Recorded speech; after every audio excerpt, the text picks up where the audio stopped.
Every 1st of January, we promise ourselves again, this year I'll get in shape. This year I'll read a book a month. This year I'll finally save money. And then, somewhere around the middle of February, everything goes quiet again. The running shoes go back in the box. The book sits on page 10, exactly where we left it. I think a lot of people listening right now have been here more than 10 times. Some of us even feel guilty about it, like there's something wrong with us, like we just can't win against ourselves. But here's the question I want you to sit with today. Are we really that lazy? Or have we simply misunderstood what changing ourselves actually means this whole time? Today, I want to tell you about a book that answered that question in the most honest, almost painful way, Atomic Habits by James Clear. But I'm not going to tell it the way everyone else does. I'll tell it from the part most people skip, the part that made me, finally, stop failing. When we want to change, we usually start by setting a big goal. Lose 10 kilos, run a marathon, save a fortune, read 50 books this year. And then we throw everything we have at it for the first 3 days. Up at 5, salads, deleting the apps, right before the fire quietly burns out in week 2. James Clear says something that's genuinely uncomfortable to hear. Your goals are not what change you. Your systems are. And what's a system? It's the small things you do, over and over, almost without noticing. Not the dream at the finish line, the process that carries you there. Think about it honestly. What's the difference between a person who wants to be fit and a person who already is? It's not the goal, because both of them want to be healthy. The difference is what they do every day without having to force it. That is the system. Let me make it visual. Picture 2 cars leaving at the same time, racing to the same finish line. The first one floors it from the start, engine roaring, pulling ahead, but it can't keep that up, and it runs out of fuel halfway, stranded on the side of the road. The second one moves steadily, nothing flashy, but it keeps going every single day and never stops. Who gets there first? We already know the answer. This is the first trap. We fall in love with the intensity of day 1 instead of the consistency of the long run. We think big change has to come from big, dramatic action. It has to hurt. It has to be a clean break. But the truth is almost the opposite. The changes that last usually come from something so small we're tempted to look down on it. Because something small enough is something you can actually repeat every day without running out of strength. There's one idea in this book I love the most, and I want you to take it home. Getting 1% better a day looks like nothing, right? 2 extra pages tonight? 5 more minutes of walking? It's almost laughable. But 1% better every day, compounded over a year, 365 days, doesn't just add up, it multiplies. By the end of the year, you're nearly 38 times better. And it works in reverse, too. 1% worse a day, 1 small excuse, 1 small delay, and a year later, you've shrunk to almost nothing. The gap between someone moving forward and someone slipping back is almost invisible on any single day.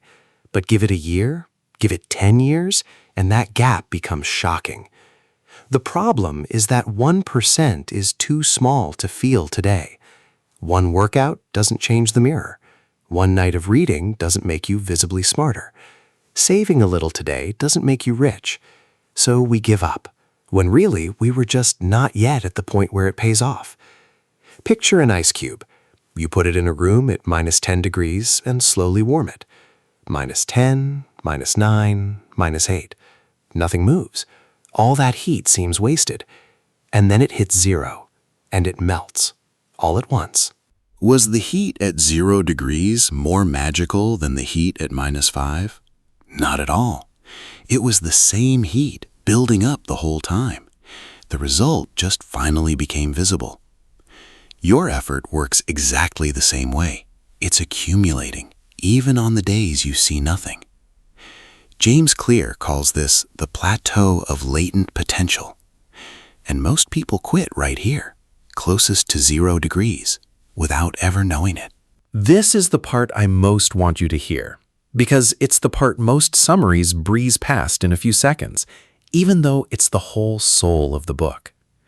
Most people remember atomic habits as the 4 laws. Make it obvious, attractive, easy, satisfying. Those are great. We'll get to them. But I want to say this first. Those 4 are techniques, tools. The real heart of the book is deeper than any technique. It says, don't aim to run, become a runner. Don't aim to read a book, become a reader. It sounds like wordplay, but trust me, it changes everything from the inside. Here's the clearest example in the book, quitting smoking.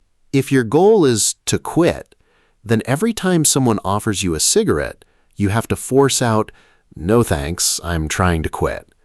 You're still a smoker who's holding their breath.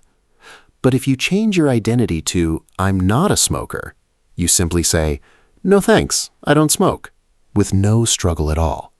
Because it's not resistance anymore, it's just who you are. Every small action is a vote for the person you want to become. Read 2 pages, and you didn't just read, you cast 1 vote. I'm a reader. No single vote decides the election, but they add up until the side you want to be wins. Let me tell you something about me. I failed at this dozens of times. I'd buy stacks of books that slowly became coffee cup coasters, until this one line landed. I stopped telling myself, I'll read 30 books this year. Too much pressure, too far away. I just started saying, I'm someone who reads, and looked for tiny proof of it every day. 2 pages counted. That was it. But picking up a book stopped being a chore. It became just something people like me do. So once identity is your compass, here are the tools. Law 1, make it obvious. We follow what we see, so put the thing you want right in front of you. Want to take vitamins? Put them next to your toothbrush. And be specific about when and where. Not, I'll exercise more, but I'll do push-ups at 6 a.m. by my bed. Law 2, make it attractive. Tie the habit you want to something you already love. Only let yourself watch your show while you're on the exercise bike. Pair the should with the want, and your brain starts looking forward to it. Law 3, make it easy. Use the 2-minute rule. Shrink the new habit so it starts in 2 minutes. Want to read? Read 1 page. Want to exercise? Just put on the clothes. It sounds absurdly small, but the goal at the start isn't the result. It's becoming the kind of person who shows up every day. The rest follows. Law 4, make it satisfying. Our brains love an immediate reward, but good habits pay off slowly. So give yourself a small win now. Mark an X on a calendar each day you succeed. Don't underestimate that little chain of X's.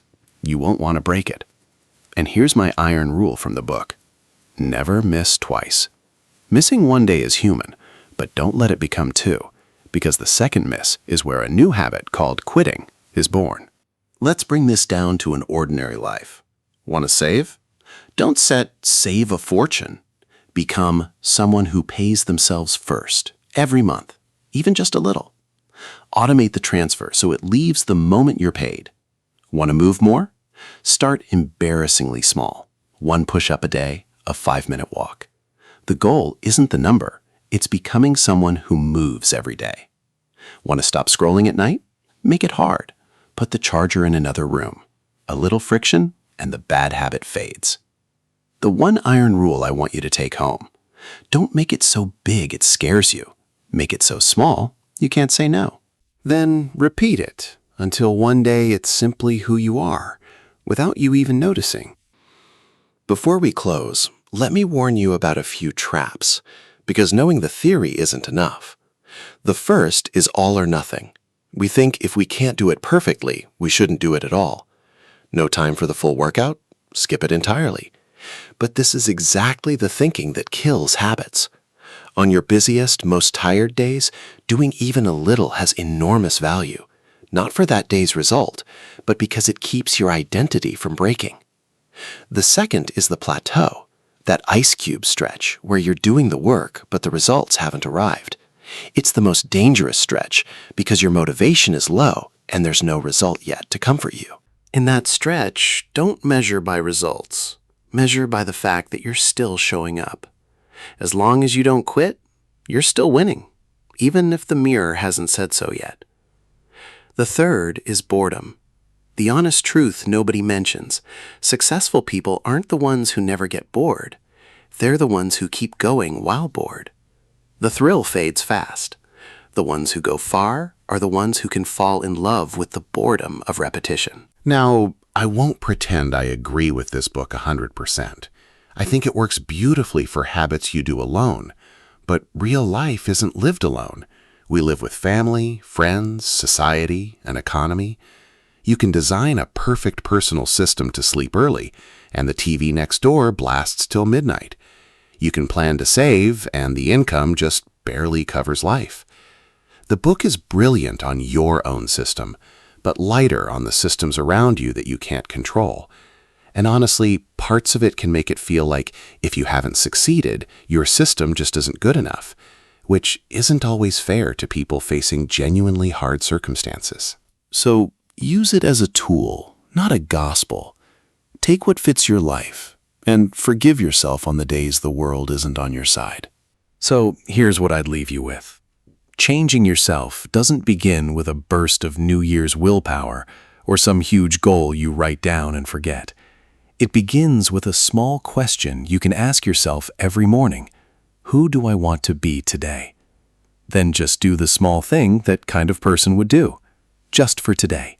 You don't have to carry the whole year, because every time you act, you're voting for the version of you that you want to become, and no vote is too small to matter. If this made you want to start something small tonight, leave a comment and tell me the one tiny habit you'll begin, and come back in 30 days and tell me what changed. And if you like books told slowly, with a little soul, subscribe and stay a while. I'll keep telling you about good books, in no hurry, for a long time. See you on the next one. Take care of yourself.